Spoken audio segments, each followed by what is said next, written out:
Hello guys, welcome back to my YouTube channel. I just hope that you're doing fine wherever you are today again. So it's me again with another predicament here in Africa, and in as much as this is happening in Ghana again, but I would like to make it known that different African countries face different challenges, just to say. So, with that being said, this African American lady expresses the challenges of how people are normalizing poverty and how people are fighting any form of growth which might come across them. And this is true. In as much as diasporans might want to come to Africa and relate to the locals, stay with the locals, but you find that there is a problem. And the problem is one, we have some places which people are still struggling, like economically, you know. And when people are struggling economically, a person will do anything just to secure a bag. But the problem comes when people see an opportunity to diasporans who come back to the motherland. And also, I would like to make it known that it is not all Africans or per se everybody that you come across who does this. I would say it is not everyone. But I understand some people go to the extent of having greed for seeing a fellow brother and sister who's come to the motherland as an opportunity to benefit from them, you know. And some people have always said this, and people also go to an extent of, deleting these people just to remain with these resources. But for what? For what? And this is an African American lady, and I will give credits. The name is up there. You'll see it. You can also go check our channel and get to hear her perspective.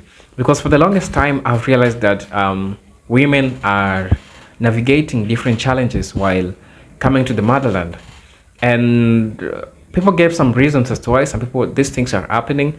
Some people say that it is young African American, not young, but African American women coming to Africa to date or to find love with young African men, and these young African men are not employed, and they take advantage of this. And when you fail to do what you're supposed to do, you know what they do. So there are a lot of things that we need to look into consideration. However, these are the experiences of this African American lady or the diasporan who came to Africa, specifically Ghana. And now she's saying what she's been through. And let's hear what she says and then come back, say something, Grand Rising. I just got some really heartbreaking news, and I wanted to come to you guys to talk about it, and we need to share as much as possible.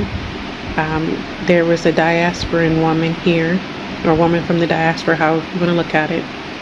I met her literally just like a month or so ago, maybe more, and then I think I saw her about 2 weeks, maybe 2 to 3 weeks ago. So I met her maybe at least more than a month ago, but saw her at least 2 to 3 weeks ago. And it's bothering me to find out that she was discovered murdered behind her home, buried behind her home, and supposedly it happened by maybe a partner that she chose or someone that was close enough to her. When I got the news, I literally, my chest has been hurting. As you guys know, I've been going through a lot here. And I'm not talking about small little, stuff. I'm from the hood. I grew up in the hood. So growing up in the hood prepares you for a lot of shit. Not kidding. Even growing up in the hood, you're not prepared for the fuckery here. It's on a different level of stupid. And it's, like I said, it's really breaking my heart. And I saw, I can't remember the sister's name, if it was TikTok or one of those, how we pass around all these different videos, it just goes and comes. But she talked a bit about how we've normalized poverty. And feel free to put your video speed on 2 times, because sometimes I slow down and sometimes I talk really fast. But essentially, she was talking about how people have normalized poverty. And I've said that a long time ago. So I will share some of the things about me because it makes this more poignant to those who get it. I mean, this is really bothering me, yo. I grew up in foster care and group homes. I left my mom when I was 9, and I didn't age out of the system. I aged out of the system when I turned 18 and had graduated from high school. My mother was a crack addict, a hardcore crack addict. And my dad was not around because he had his own family. I literally have worked my ass off. Not kidding. I worked my ass off. And I know poverty better than most people, but because of the way I look, most people will not ever have an idea of that. And so that's why I said I would share this with you guys, because we need to have this talk, because clearly we have this romanticized idea of when I don't use romanticize, I'm being sarcastic and bringing awareness to this idea that because we see someone that looks well kept and well put together, etc., we make the assumption, not me, but average people will make the assumption that, one, I'm spoiled, and then I've been well taken care of by random whatever. They have no fucking idea how hard I've had to work. You know, one of the really messed up things is when you grow up in the Black community and you're a nerd, you get bullied. And I don't mean small, you get bullied. And that was me. So part of my challenge growing up also was because my mom was such a hardcore crack addict. My mom sold our food stamps. My mom literally was one of them. She sold our food stamps, and I had to go to my neighbors to beg for food.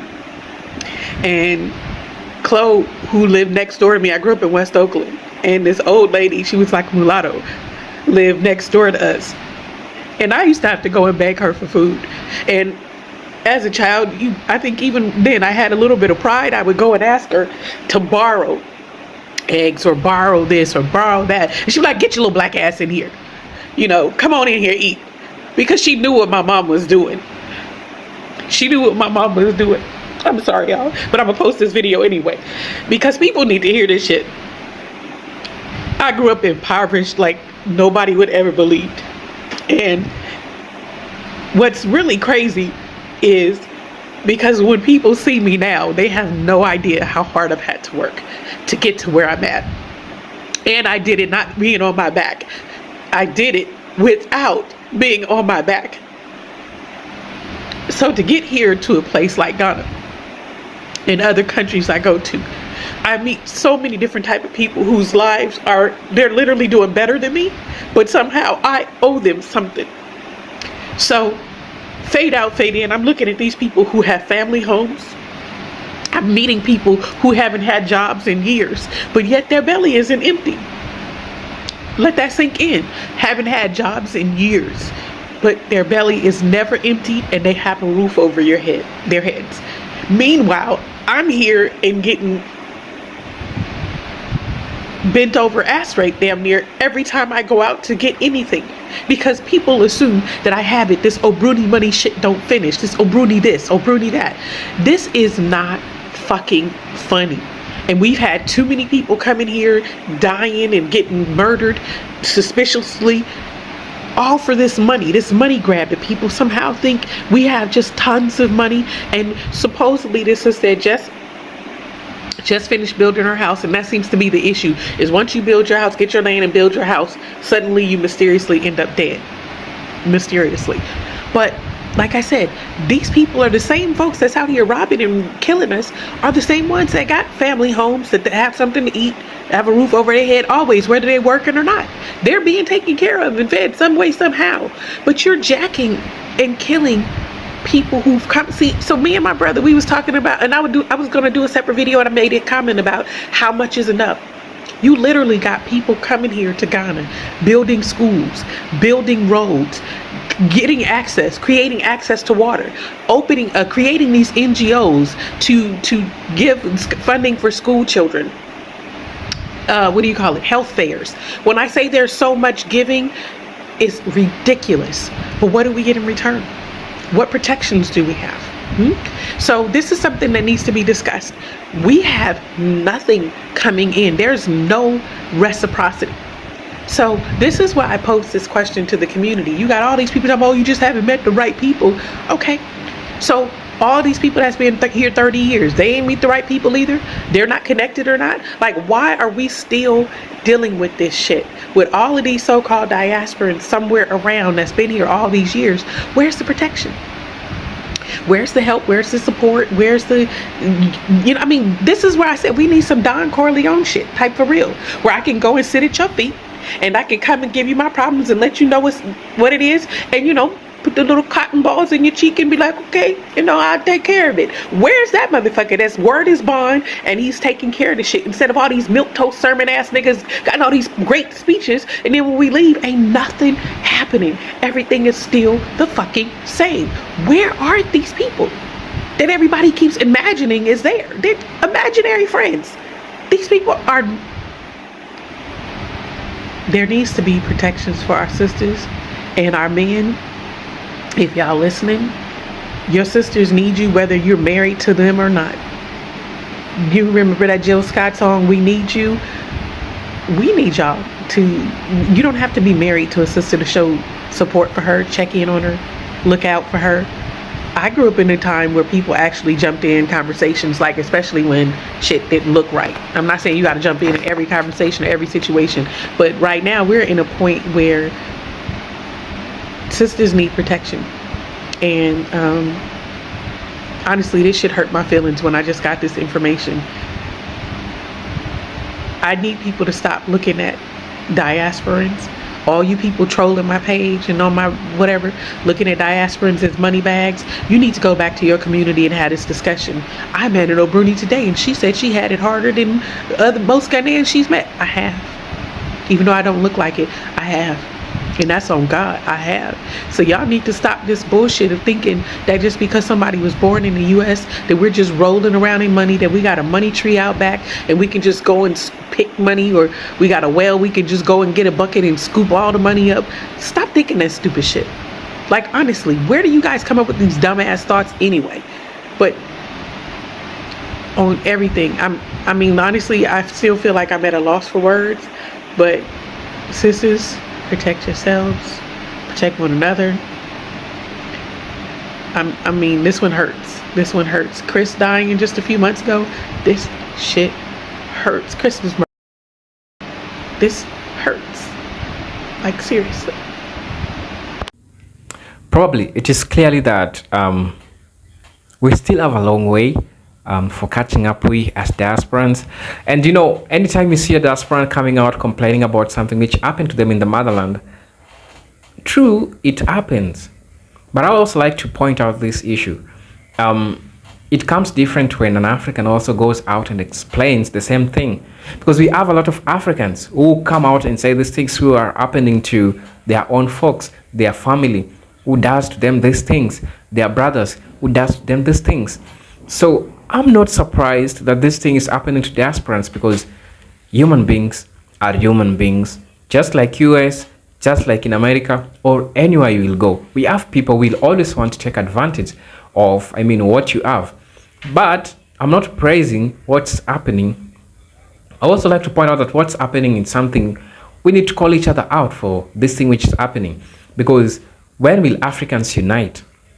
If our brothers and sisters are coming to lay the foundation here in the motherland, and we can't support that. We can't support that in the sense that we always see each other as an enemy. When any form of growth tries to appear, you want to take him down. And that's not a great thing. Because while we're doing that to our brothers and sisters, we have foreigners who come and invest peacefully without doing anything to them. So does it really make sense to us, for us to wake we as Africans, to start ensuring that we are growing, that we are moving together? And I would like to thank all Africans who have come across diasporans, who are appreciating them for making the bold movement of coming to the motherland, who appreciate and knows and understand the struggles that these people came and went through. Now, I would like to say something which is really, really important.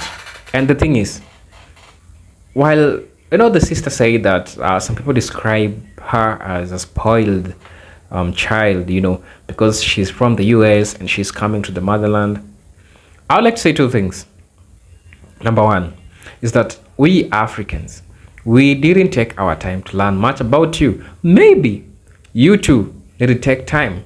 That's general, our brothers and sisters from the diaspora. So what we need to do is we need to take our time to get to understand much about each other, to get to understand where the history failed, where we never get to know much about each other. Number two, something that I'd also like to explain. If you see a diasporan coming to Africa from the ages of 30 to 50, kindly respect those people, because one, it takes a long time. For example, for a person in US to gather a certain amount of resources for him or her to come back to the motherland, because you've understood the disparities of economic resources that these people have towards the other groups of people in the United States. So we need to respect the bold decision of the bold decision that these people came to do here in the motherland, and we need to respect the fact that they have taken and they have faced different challenges just to come here to the motherland. And so we should look after them, because they believe that they are our brothers and sisters, and so do we, or for some who believe the same, you know. So if you're protecting a person, if you have an African American brother or sister be in your yard, kindly take care of them, just like you take care of your brother, just like you take care of your son, because these people are coming here to the motherland to find peace. These people are coming here to the motherland to reconnect with the people. People are coming here to the motherland to see what's happening. But some of them are surprised to see things which are happening in their life. And I feel like we need to talk about this. We need to call out people who does this to people. And if we are seeing a number of problems in Ghana, if you're seeing a number of problems in Gambia, if you're seeing a number of problems in Kenya, I'll say this: Africa has 54 countries. If Kenya has a problem, you can go to Ghana. If Ghana has a problem, you can go to South Africa. If South Africa has a problem, you can go to Rwanda. If Rwanda has a problem, you can go to any country. Any country.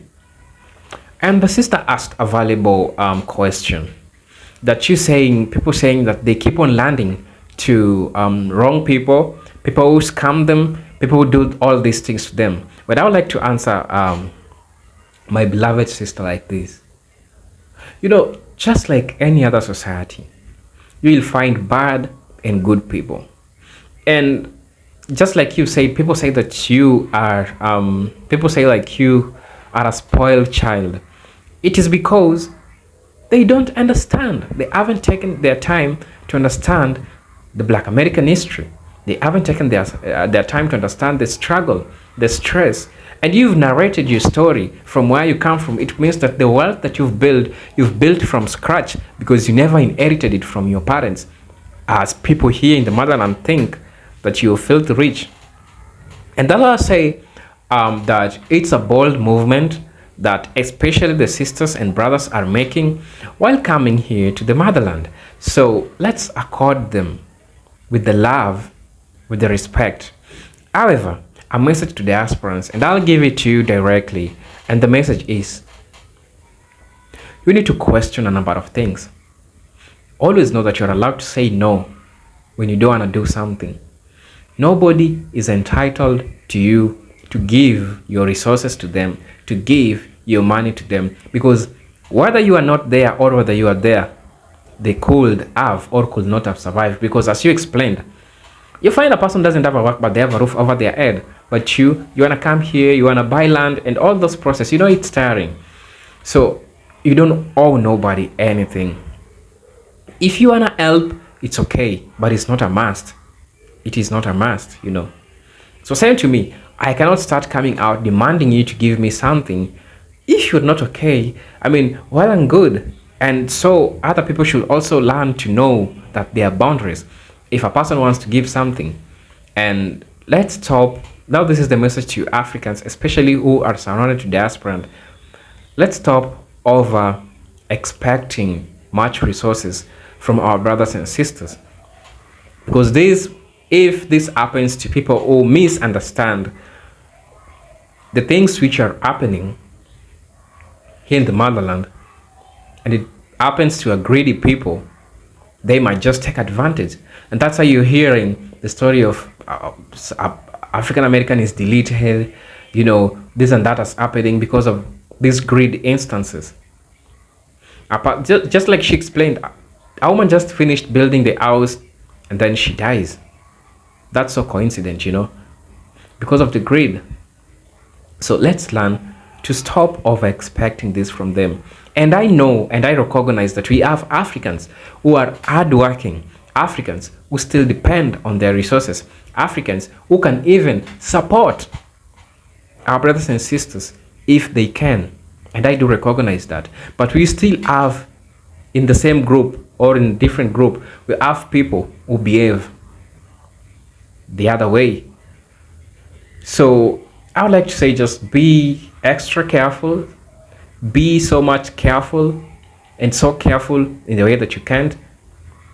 Take your time to trust anybody, be it your boyfriend that you find in the motherland, be it your friend. Take your time to understand their background, who they are, what's their history, you know.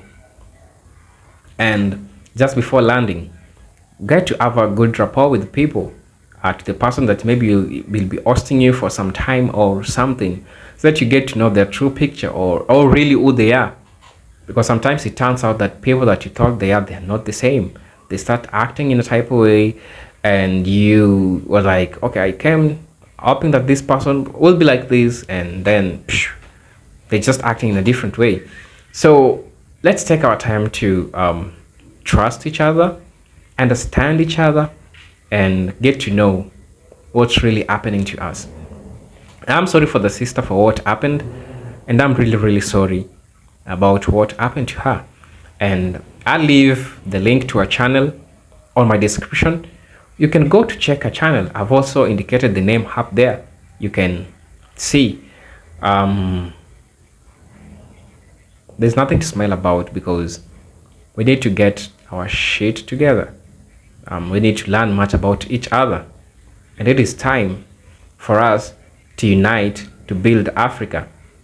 Let's stop these people who are still pulling us down. In case we're having a growth which is happening, you always want to try to take it down. Let's try to avoid such kind of behaviors. If you're a person, you're having too much expectation to your diaspora, please limit your expectation. Just go work hard just like any other person. And yeah, that's what I have to say about this video. And until then, peace, love, and harmony. Salute. Let's meet on my next video.